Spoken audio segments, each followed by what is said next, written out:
बहुत समय पहले एक प्राचीन साम्राज्य के मध्य में एक बुद्धिमान और न्यायप्रिय राजा निवास करते थे। यह राजा अपने चतुर शासन और अपनी प्रजा के प्रति उदारता के लिए दूर दूर तक प्रसिद्ध थे। उस समय बोधिसत्व उनके शाही दरबार में एक सलाहकार थे, एक व्यक्ति जिनके पास महान ज्ञान और दया की गहरी धारणा थी। इस प्राचीन राज्य में एक अत्यधिक महान, प्रेमपूर्ण और उल्लेखनीय उपस्थिति थी। एक शानदार और सौम्य विशालकाय उस राज्य का हाथी। यह हाथी शक्ति और कुलीनता का प्रतीक था और राजा और उसकी प्रजा उसका पालन पोषण करती थी।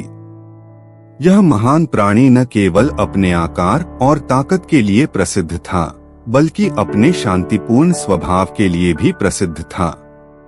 इसने कभी किसी की आत्मा को नुकसान नहीं पहुंचाया था और राजा के सभी हाथियों में से सबसे अच्छे स्वभाव वाला होने की प्रतिष्ठा हासिल थी। इस हाथी के लिए एक विशाल और सुखमय स्थल था, जिसे सबसे बेहतरीन खाद्य सामग्री से सजाया गया था और इसकी देखभाल करने वाले अनुभवी महावतों द्वारा पाला था। यह महावत न केवल उस हाथी की देखभाल करते थे, बल्कि उनमें और हाथी में गहरा संबंध था। हर दिन वे हाथी को खाना देते और उसकी देखभाल करते, सुनिश्चित करते कि वह स्वस्थ और खुश रहे। किंतु एक दिन की रात राज्य में एक अंधकार छाया फैल गई। एक दुष्ट और हिंसक चोरों का एक दल हाथी के बगीचे के बाहर इकट्ठा हो गया। वे अपने दुष्ट योजनाओं की चर्चा कर रहे थे। हाथी, जो काफी मंदबुद्धि था, दबी हुई आवाजें सुन सकता था और उस स्थान की लकड़ी की दीवारों में अंतराल के माध्यम से अशुभ आकृतियां देख सकता था। रात दर रात ये दुष्ट अपनी घृणित योजनाओं पर चर्चा करने के लिए एकत्र होते थे और उनकी भयावह बातचीत के निर्दोष गवाह से वो अनजान होते थे। जैसे जैसे दिन हफ्तों में बदलते गए, कोमल हाथी के मन में एक विचित्र परिवर्तन होने लगा। वह देखता और सुनता रहा, लेकिन जो बातचीत उसने सुनी उसकी वास्तविक प्रकृति को समझने में असमर्थ रहा। हाथी अपनी सीमित समझ में मानता था कि इन रात्रिकालीन सभाओं का उद्देश्य उसे कुछ महत्वपूर्ण सिखाना था। उसने स्वयं को इन अजीब अंधेरे पाठों का एक इच्छुक छात्र माना। एक शाम जब चंद्रमा ने धीरे धीरे दृश्य को हल्की रोशनी में लपेट दिया, हाथी का महावत हाथी के निवास के पास पहुंचा। उसे इस बात का ठीक अंदाजा नहीं था कि हाथी की सोच अब विकृत हो गई थी, जो उसके निवास के पास हो रही थी, जिसे उसने अनजाने में सुना था।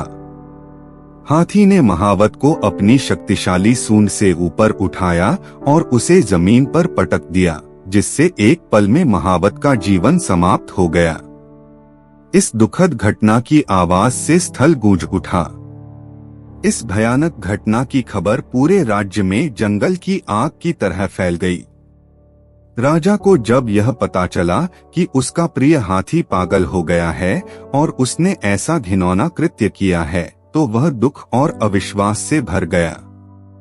वह जानता था कि कुछ गड़बड़ है, क्योंकि उसने कई वर्षों तक हाथी के स्वभाव को देखा था और समझा था कि वह हिंसा के प्रति संवेदनशील नहीं था। सत्य को उजागर करने की अपनी खोज में राजा ने अपने विश्वसनीय सलाहकार बोधिसत्व की ओर रुख किया। बोधिसत्व अपनी बुद्धिमत्ता के लिए प्रसिद्ध थे और उनमें सबसे जटिल पहेलियों को समझने की अद्भुत क्षमता थी।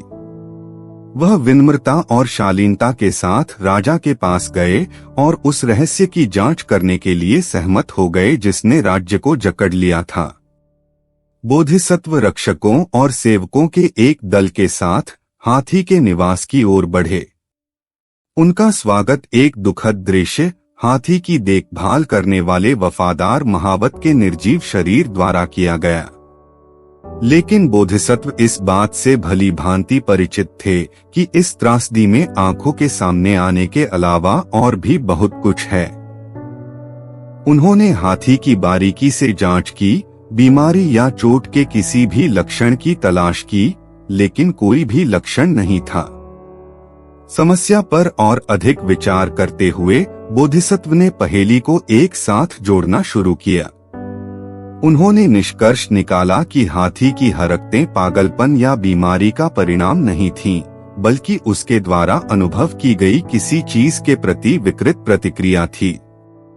बुद्धिमान सलाहकार का मानना था कि हाथी उन चोरों की दुष्ट बातचीत से प्रभावित था जिन्होंने उसके स्थल के ठीक बाहर निवास किया था। उन्होंने उन सवालों के जवाब तलाशने के लिए और गहराई में जाने का फैसला किया जो अभी भी हवा में घूम रहे थे। उन्होंने हाथियों के रखवालों की ओर रुख किया, वे व्यक्ति जो कई वर्षों से इस सौम्य विशाल हाथी के करीब थे। उन्होंने बोधिसत्व की धारणा की पुष्टि करते हुए हाल के सप्ताहों की अजीब घटनाओं का वर्णन किया। बोधिसत्व ने महसूस किया कि हाथी को छुड़ाने और उसे उसके पूर्व सौम्य स्वभाव में बहाल करने के लिए उसके वातावरण और प्रभावों में बदलाव आवश्यक था। उसे उस द्वेषपूर्ण शिक्षा का प्रतिकार करने की आवश्यकता थी जिसे हाथी ने अनजाने में आत्मसात कर लिया था। राजसी प्राणी के प्रति करुणा से भरे हृदय के साथ बोधिसत्व ने हाथी को सद्गुण और अच्छाई के मार्ग पर वापस लाने के लिए एक योजना तैयार की। उन्होंने सदाचार और धार्मिकता के ज्ञान के लिए प्रसिद्ध संतों और ब्राह्मण पुजारियों को बुलावा भेजा।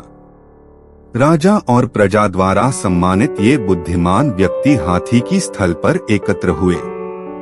वे शांत चिंतन में बैठे, परेशान जानवर को सबक का एक नई शिक्षा देने के लिए खुद को तैयार कर रहे थे। जैसे ही ऋषियों और पुजारियों ने बोलना शुरू किया, उनके शब्दों में ज्ञान, दया और धार्मिकता के सिद्धांत पर शामिल था।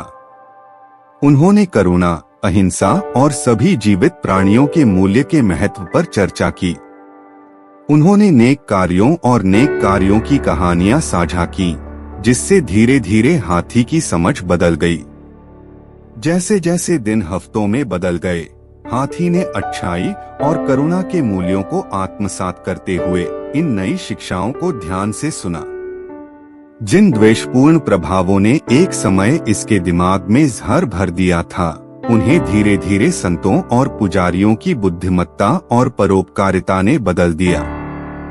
हाथी को यह एहसास होने लगा कि जो दुष्ट वार्तालाप उसने सुना था, वह उसके लिए सबक नहीं था, बल्कि बुरे इरादे वाले लोगों द्वारा रची गई विनाशकारी योजनाएं थीं। हाथी का परिवर्तन ज्ञान की शक्ति और धार्मिक मार्गदर्शन का एक प्रमाण था। एक दिन जब हाथी सुबह के सूरज की हल्की रोशनी में नहाकर अपने स्थल पर खड़ा था, तो उसके भीतर एक गहरा बदलाव आया। वह राजसी प्राणी, जो कभी अंधकारपूर्ण विचारों से कलंकित था, उसने शांति और परोपकार की अपनी वास्तविक प्रकृति पर लौटने का संकल्प लिया। इस परिवर्तन के साथ राजा का हृदय कृतज्ञता से भर गया, क्योंकि शानदार राज्य हाथी को द्वेष के चंगुल से छुड़ा लिया गया था। बोधिसत्व की बुद्धिमत्ता और दयालु हस्तक्षेप ने न केवल महान हाथी की जान बचाई, बल्कि दुष्ट ताकतों के सामने सद्गुणी प्रभाव और मार्गदर्शन के महत्व की एक शक्तिशाली अनुस्मारक के रूप में भी काम किया। हाथी, जो एक बार गुमराह प्रभाव के अंधेरे में खो गया था, ने धर्म के मार्ग पर वापस आ गया था और राज्य को एक बार फिर अपने सौम्य अभिभावक की उपस्थिति का आशीर्वाद मिला था।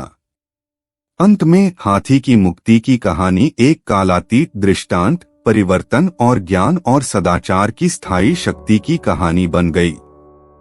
यह एक अनुस्मारक के रूप में कार्य करता है कि यहाँ तक कि सबसे अच्छे दिलों को भी बुरे प्रभावों से गुमराह किया जा सकता है, लेकिन सही मार्गदर्शन के साथ यहाँ तक कि सबसे अंधेरे रास्तों को भी रोशन किया जा सकता है और सभी के लिए मुक्ति संभव है।